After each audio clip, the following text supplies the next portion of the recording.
Chloe, my husband Xavier's assistant, made an important client wait in the freezing wind for 4 hours. As the director, I salvaged the situation for her. I simply reminded her in the meeting not to let it happen again. But Chloe burst into tears and accused me instead. How dare you twist the facts and steal my credit? You were the one too lazy to get out of bed. If I hadn't begged the client on my knees, the deal would have fallen apart already. Xavier knew the truth. But instead of defending me, he gave her an unprecedented promotion to vice president and forced me to hand the project over to her. I didn't cry or make a scene. I signed the project transfer agreement. Xavier thought I'd given in. What he didn't know was that the client's project manager was my former classmate. The only reason he'd agreed to work with us despite what happened was because he valued my abilities. Now that the company had invested all its capital into the project, Xavier's breach of contract in changing the project manager wouldn't just cause the investment to go down the drain, it would also result in massive compensation penalties. Valerie, you think just handing over the project makes everything go away? Not a chance. According to company policy, you must forfeit your year-end bonus and bear the corresponding financial responsibility. After turning the tables on me, Chloe still wasn't satisfied. She was determined to step on me to recover the face she'd lost at the meeting. Everyone knew the truth, but they didn't dare take sides. All eyes fell on Xavier. Seeing I wouldn't admit fault, Chloe raised an eyebrow and smirked. What? You're mediocre to begin with, can't handle people saying it? I turned and glanced at Xavier. We'd been married for 10 years, but he'd always refused to make our relationship public. This time, he'd given this important project to Chloe to build her credentials. Who knew she'd oversleep and leave the client waiting in the cold wind for 4 hours? The client had stormed off in anger, but this project was crucial to the company's IPO. We couldn't afford any mistakes. So Xavier came to negotiate with me. If I could salvage the deal and bring the client back, he'd publicly acknowledge our relationship at the meeting. I was thrilled. I worked my heart out to make amends and finally regained the client's trust. Today, I thought Xavier would keep his promise. I'd even bought a new dress for the occasion and tucked a watch I'd saved half a year's salary to buy into my pocket for him. But I never imagined Xavier would go back on his word and allow Chloe to twist the facts, steal my credit, and take my project. Seeing me look at Xavier, Chloe bit her lip with an aggrieved expression. What are you staring at? If Xavier didn't respect your seniority, he would have fired you ages ago. Xavier glanced at me apologetically, then responded sternly. We'll skip the financial responsibility,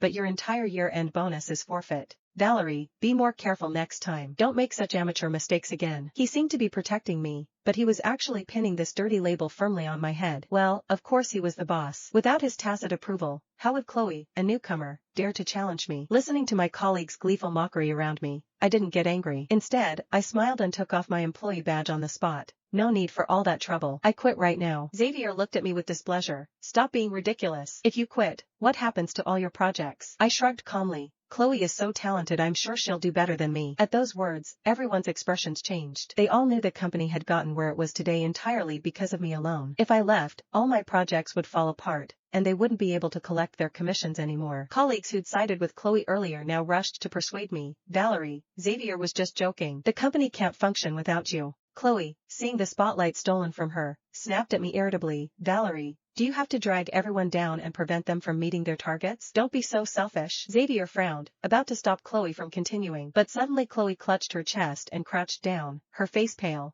Xavier, Valerie's making my chest hurt. Quick, call an ambulance. Xavier panicked immediately. Valerie, are you a block of wood? Hurry up and help. I glanced over. Chloe's face was rosy, and she kept blinking at me provocatively. She was obviously faking it again. Xavier didn't notice. He called everyone to help Chloe into the car. I turned to leave, but Xavier, despite being so busy, called out to me. You made Chloe sick. Where do you think you're going? Get in the car right now and come with me to take her to the hospital. I didn't want to go, but I also didn't want Chloe to extort money from me afterward, so I got in the car. In the back seat, Chloe leaned on Xavier's shoulder, whimpering softly about her pain. Xavier, Valerie's going to be the death of me. Xavier's heart ached terribly. He scolded me irritably. Don't you know she has heart problems? Can't you just speak nicely to her? Seeing him like this, I was long used to it. I'd fought with Xavier, argued with him, even thrown things because of Chloe. But no matter what I did, I couldn't change the fact that Xavier was biased toward her. Even this time, it was clearly Chloe who'd stolen my credit and project, who'd mocked me in front of everyone. I just didn't want to be exploited anymore and chose to resign.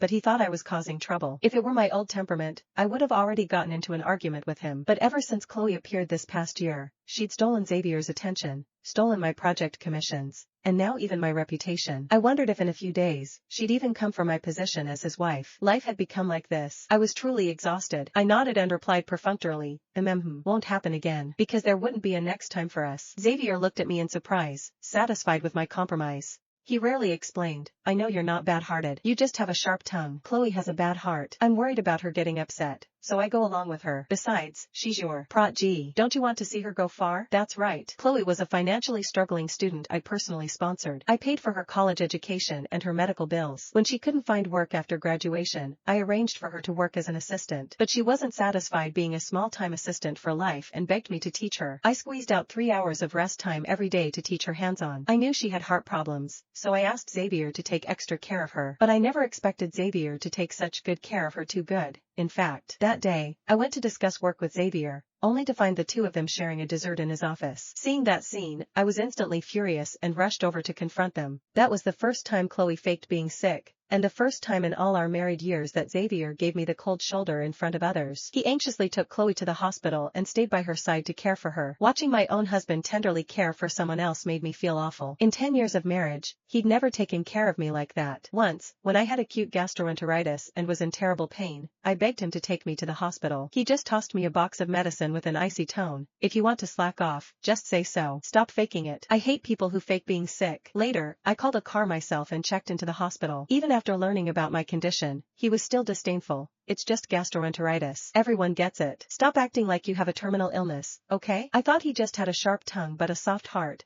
But he really never came to the hospital to see me. Not once. I used to think he was just that kind of cold, heartless man. But when I turned around, I saw Xavier, who had severe germophobia, using his pristine white sleeve to wipe Chloe's sweat. He urgently pressed the driver to go faster, as if Chloe were his wife. I smiled bitterly, and the obsession in my heart dissipated in that moment. Actually, I should have understood long ago. All his behavior told me he truly cherished Chloe. Very, very much. And I was just a passerby in his life. I quietly sent my former classmate a message, telling him I'd been kicked out of the project. He sent back a shocked emoji. Valerie, come work with me. I'd refused him countless times before. This time, I replied with a single word, okay. To be with Xavier, I'd given up my own future. It wasn't too late to turn back now. I needed to take a chance for myself. The rest of the ride passed in silence. We took Chloe to the hospital. Her condition was fine. Getting the news, I turned to leave. Xavier breathed a sigh of relief. Valerie, wait. I'll go home with you. He was about to reach for my hand when Chloe started faking illness again, clutching her chest and crying out in pain. Xavier sighed and transferred me $500 as compensation. You go home first. After the project succeeds, I'll give you the rest of the commission. Once the company goes public, you can stay home and do whatever you want. I won't go back on what I promised you. I responded vaguely with an I turned and left, not accepting his money. I didn't plan to continue this relationship with him. My former classmate was preparing materials to sue him. Not only would the contract be terminated, but he'd also face enormous compensation penalties. On the way back, I received provocative texts and videos from Chloe. Valerie, so what if you have the title of his wife? He can catch my vomit with his bare hands. Have you ever gotten that kind of treatment? Indeed not. When I was sick, forget about taking care of me, he wouldn't even pour me a glass of water. Valerie, is 500 enough for you? If not, I'll transfer you some more. Xavier felt so bad for me being so sick that he transferred me $500,000. I looked at the transfer records she sent. Xavier really did feel bad for her. When apologizing to me, he was so stingy, yet he'd transferred her over $10 million and spending money bit by bit. I didn't respond to her provocation. I just quietly saved the evidence. When I got home, I casually cooked some instant noodles, ate, and went to sleep. Late at night, Xavier suddenly came home and shook me awake. Don't sleep yet. Chloe's sick. I'm having her move in for a few days so I can take care of her. Go clean up the guest room right now and change the sheets and comfort her. Annoyed at being woken up, I turned over and went back to sleep. Do it yourself. I'm not available. Hearing this, Chloe frowned and rushed in to accuse me. Xavier was planning to stay at my place, but he came back here to save face for you as his wife. I've already agreed to live under someone else's roof, and Xavier's asked you nicely. Don't push your luck. Xavier shook his head in disappointment. Usually you're so energetic doing things. Are you deliberately targeting Chloe? She even told me she wouldn't hold it against you for making her sick. How can you be less considerate than your own prot-G? I laughed coldly, too lazy to explain. Right. It's all my fault. Go stay at Chloe's place, you can take even better care of her there. Xavier's rebuke caught in his throat. His eyes turned red with anger. Valerie, what kind of wife pushes her husband to stay at another woman's house? He glared at me furiously for a few moments, then ran out. After he left, Chloe leisurely walked in and flashed me a triumphant smile. Well, teacher, I didn't expect you to learn my tricks and play dirty too, but you'll never be able to outplay me. Just you wait. I didn't listen carefully. I buried my head and fell back asleep. The next morning, I woke up refreshed. As soon as I walked into the living room, I smelled a rich aroma. The dining table was set with a lavish breakfast. Xavier, wearing an apron, seemed to have forgotten about last night. He pressed me into a chair and placed a fried egg in my bowl. Here, try this fried egg. How strange. Xavier never cooked. Had the sun risen in the west today? Just as I was about to take a bite, I heard him muttering, Chloe's so picky. She won't eat it if it's even slightly overcooked, and she won't eat it if it's too soft either. Help me taste it. I immediately put down my fork. I'd been presumptuous. How could he possibly make breakfast for me? This meal was all thanks to Chloe's presence. Life had become so pathetic. I turned and went into the bedroom, taking out the divorce agreement I'd prepared and handing it to him. Xavier was busy with what he was doing and didn't even look. There's still soup simmering on the stove. I'll sign it later. I stopped him. It's rather urgent. Sign it first, it won't delay you. Xavier sighed and quickly signed it with a pen. Suddenly remembering something, he asked casually as if it were an afterthought, "Is this a new project you're negotiating? I want Chloe to join your team. Don't worry, she won't take any money, just leave her name on it." I put the document away. Xavier's love for Chloe ran truly deep. He never forgot to ask for benefits for her. Only this time, he was destined to be disappointed. This isn't a project. It's a divorce agreement.